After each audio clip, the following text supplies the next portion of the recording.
And now to end the month of animay, that name never got easy to say, and it's time for something a little different, a different type of game. And that game is Killer is Dead by Suda51, released back in 2013 for consoles at the time, and PC, which is the version I'm looking at. This game was also requested a number of years ago by someone, so thanks for requesting. So Killer is Dead is a really strange game. Suda51 is a strange dude releasing some cult hits like No More Heroes and Killer 7. This game seems to go more under the radar in terms of how well known it is for his work, but I digress. Let's just get right into the game. The game's beginning and just kind of plot in general makes very little sense, and for the most part is quite confusing, but let me try to explain at least the beginning. So you play as Mondo, an assassin with a robot arm. After some death, Mondo gets picked up by this organization. This organization specializes in killing people who have been tainted by malice, which turns them into monsters and makes them evil. And with Mondo being their newest recruit, he gets to do all the missions. The story is obviously a bit more complex than that, but that is the general gist of it. To say it's confusing is an understatement, as it only gets more confusing the further you get, with it making seemingly less and less sense as you continue. The ending in particular had me scratching my head as well. I know it's supposed to be confusing to an extent, but I feel like it might have just gone too far. I like the characters that are in the game, that's for sure, and I think they're all quite unique and their writing is interesting. The world is really interesting as well, as it seemingly takes place in like the future, and people can like go to the moon and do some other weird wacky stuff. But the actual progression of the plot and just entire pacing of the game is really all over the place. I'm not even sure if it was good either, as it really just gets overly vague, borderline obtuse at various parts, and that's why overall, when it comes to the story, I'm just kind of conflicted, as it's just somewhat of a mixed bag. But I'm sure some people love how wild and just out there it is. Speaking of out there and just wild, I think it's appropriate if we talk about how the game looks. The game has this graphical art style that is just crazy. There has never been another game that looks anything like this. To say that it's absolutely unique and one of the defining parts of the game is an understatement. Every single aspect of the graphics is just incredibly unique and different from really any other game. The game loves the color black, if you couldn't tell, and the lighting in this game just really goes hand in hand and is really just strange. Like the shadows, lighting, yeah, it really is connected. There's barely any difference. A majority of the game, if you couldn't tell, is rather dark, to the point that it's sometimes hard to even see what's going on. The contrast, really thick with this one, like thick with the sea. All the models have this really sleek, shiny look to them to make them stand out from all the black and just generally dark colors. It leads to this incredibly contrasting image between white and black that is really appealing to the eye actually. It's incredibly flashy and it's an awesome art style. And then red comes into the mix to further add to it. It's one of the biggest strengths this game has, and it's probably my favorite part of the game. I just love how it looks. It's pretty artsy. The game was incredibly smooth as well, with a consistent frame rate, which was nice, and the animation is as flashy as the rest of the game, and it was well done. The graphics are bizarre, to say the least, but it is a great asset the game has. It's certainly out there. Let's just look at that really out there gameplay now. Okay, it's not actually as out there as you may think. The gameplay of Killer is Dead is a lot more basic than it looks. It's a character action game, playing similarly to, say, No More Heroes, also by Suda51. A linear hack and slash that sees Mondo hacking through his opponents. Speaking of Mondo, he can do a couple things in the game. He can do a sword attack where he attacks with it. Depending on the button inputs and the timing, he has a few different sword attacks. He can punch with his robotic arm, which breaks guards. He can dash to get out of the way as well. He can block enemy attacks, and if timed correctly, you do a parry, and then you just totally wreck enemies. And the last thing to mention is his sub-weapons. Mondo's robotic arm has a few sub-weapons at his disposal that can be changed with the bumpers. The most common sub-weapon is the gun, where Mondo shoots from it like a third-person shooter. There is a drill, though, and a few others as well. That's Mondo's general moveset. It's not the most complex, but it gets the job done. The general combat of the game relies on maintaining a combo and not getting hit. Every enemy has a few attacks that can be dodged or parried.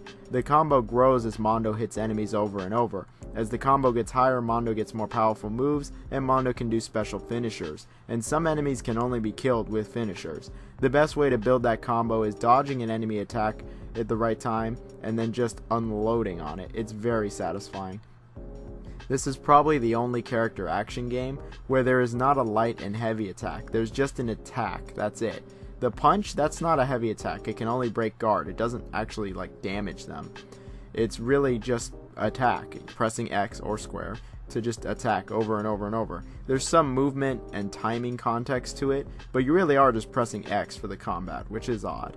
As you kill enemies, you get materials, blood, and health. You don't regenerate health in this game, so you get it from this.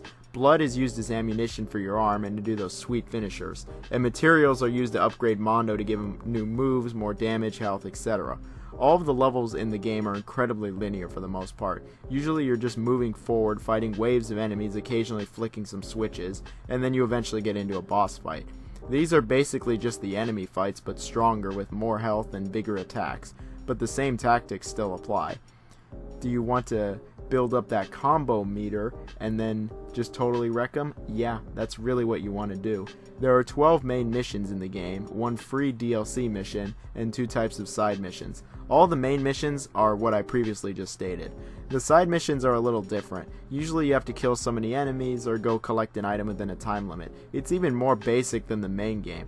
The other type of side mission is where you're like seducing women. This mission, honestly, this entire type of mission was just really weird, as you're like on a date with women and you have to like buy her gifts and stare at her boobs and what? It was honestly just kind of uncomfortable, and I really only did one of these missions to find out that I didn't like it. You get money for completing missions, and you can buy accessories that do little for the actual game and buy gifts for women. That's the general gameplay of Killer is Dead. It's not the most in-depth, but it is fun for the most part. I guess now would be a good time to go over to the sound in the game. The sound in this game it's definitely interesting, that's for sure. The music is good for the most part. A lot of catchy tunes here, so that's nice. Not like amazing, but the jazz, pretty nice, and some great action music. Nothing all that special though. The voice acting is somewhat hit and miss. Some parts of it are relatively good, and the characters certainly have character and are able to convey a decent amount of emotion. However, sometimes, yeah, it just comes off a bit generic and average. I'd say a majority of the voice acting is relatively good, but some of it can be just somewhat mediocre due to a lacking performance. Sound effects were all meaty and crunchy. I like those. Everything sounded great when it came to that stuff. So while it does seem that Killer is Dead is a fun little wacky hack and slash game by the great Suda51, I gotta say there are some things that are just not that great with this game. In fact, I'd say I have a variety of issues actually with this game. First off is that while I do love the art style and I love how dark and just black and edgy everything is, there were a few times where it was so dark and black and just generally dark colors that I didn't know where to go to next. While the combat is good for the most part, it's got some issues. There's no lock-on button, the game just has like a soft lock-on. It's not all that consistent though, and a lot of the time it's just not that great. A simple, basic lock-on would have been fine. The camera sucks for the most part. Enemies will be obscured and you won't be able to see where they are, and they'll basically just jump you unless you're constantly moving the camera, which could have also been fixed with a lock-on. But yeah, the camera, not very good. It was just, yeah, it didn't show me everything enough of the time. The combat can at times feel almost too basic for its own good, and can be more of a basic button masher rather than a hack and slash. The enemy variety is not the best either. There's maybe 4 types of enemies in the game, maybe like 5 or 6 if you count the slight variations. A majority of the bosses are underwhelming in the game as well. This is not the incredible bosses from No More Heroes, not at all. A lot of them have way too basic strategies to beat, and are just way too easy, as they're basically just the enemies when it comes to defeating them. This game in general is kinda just too easy, especially since it doesn't have the most in-depth mechanics, and if you die, you can be revived 3 times per level. It just affects your points at the end. Speaking of levels, I would say the main 12 and DLC missions are all different kinds of levels of good, but are good. The side missions are much more questionable. Some of them are just way too basic or are over too fast and just don't do anything interesting in the slightest. Like when you sit on a turret killing enemies, this isn't fun. On the topic of not fun, I didn't have any fun with these like odd dating missions where you like perv on a woman on a date or whatever. Like, what the hell is this? Like, it's just wrong on so many levels, but it's not like, ha ha ha, he's a pervert, like, way. It's more like no, this is just actually creepy. What the hell? Like, no. It doesn't have that charm that No More Heroes had. In fact, a lot of this game feels like it is trying to be No More Heroes, but it's a lesser version of it. Come on now. Assassin with a sword sent to go kill wacky evil people and has a sex-hungry male protagonist. Both games by Suda51's. Both have similar level design and combat, but No More Heroes does everything I just mentioned much better. This game does nothing better than No More Heroes when comparing the two. It's not even close. No More Heroes is a longer game as well, with Killer is Dead taking me maybe 7 or 8 hours to finish, and I did almost every side mission in the game. It's short, and the ending payoff doesn't feel like it's worth it at all. So yeah, Killer is Dead is an interesting title, that's for sure, but is it a good title? It's okay at best. The game was enjoyable for the most part, but it just doesn't do anything all that interesting. The art style is great, the characters are fun, and the story is insane, but the gameplay is just not as good as most hack and slash games. It has some satisfying moments, and I genuinely had fun with it, but it just doesn't do anything amazing. It's functional, it isn't broken or bad, but it feels like it's almost the bare minimum being done here. It feels like it could be a lot better than what it is. The side missions aren't very engaging, or are just straight up bad, and the game is relatively short. I doubt it'll leave a lasting impression on me, and that's probably the worst part about it. I'll remember the art style, and that's probably it.